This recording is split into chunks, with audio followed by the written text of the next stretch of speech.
Jikalau aku misalnya diberikan dua hidup oleh Tuhan, dua hidup ini pun akan aku persembahkan kepada tanah air dan bangsa. Kita mendirikan negara Indonesia, yang kita semua harus mendukungnya.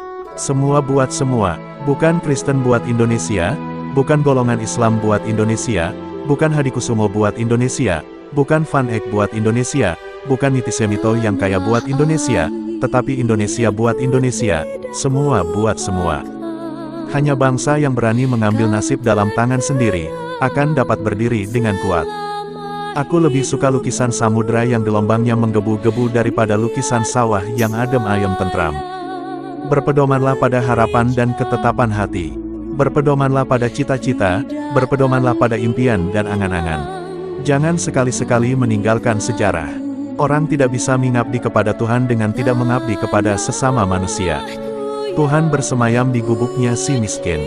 Saya katakan bahwa cita-cita kita dengan keadilan sosial adalah satu masyarakat yang adil dan makmur dengan menggunakan alat-alat industri, alat-alat teknologi yang sangat modern. Asal tidak dikuasai oleh sistem kapitalisme. Kemerdekaan hanyalah didapat dan dimiliki oleh bangsa yang jiwanya berkobar-kobar dengan tekad, merdeka, merdeka atau mati. Kalau perempuan itu baik, maka jayalah negara. Tetapi kalau perempuan itu buruk, maka runtuhlah negara. Entah bagaimana tercapainya persatuan itu, entah bagaimana rupanya persatuan itu, akan tetapi kapal yang membawa kita ke Indonesia merdeka itulah kapal persatuan adanya. 1000 orang tua bisa bermimpi, 1 orang pemuda bisa mengubah dunia. Pemilihan umum jangan menjadi tempat pertempuran. Perjuangan kepartaian yang dapat memecah persatuan bangsa Indonesia. Negeri ini, Republik Indonesia, bukanlah milik suatu golongan, bukan milik suatu agama, bukan milik suatu kelompok etnis, bukan juga milik suatu adat istiadat tertentu, tapi milik kita semua dari Sabang sampai Merauke. Perbaikan nasib ini hanya bisa datang 100%, bila mana masyarakat sudah tidak ada kapitalisme dan imperialisme. Gantungkan cita-citamu setinggi langit. Bermimpilah setinggi langit.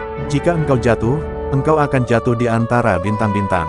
Belajar tanpa berpikir itu tidaklah berguna, tapi berpikir tanpa belajar itu sangatlah berbahaya.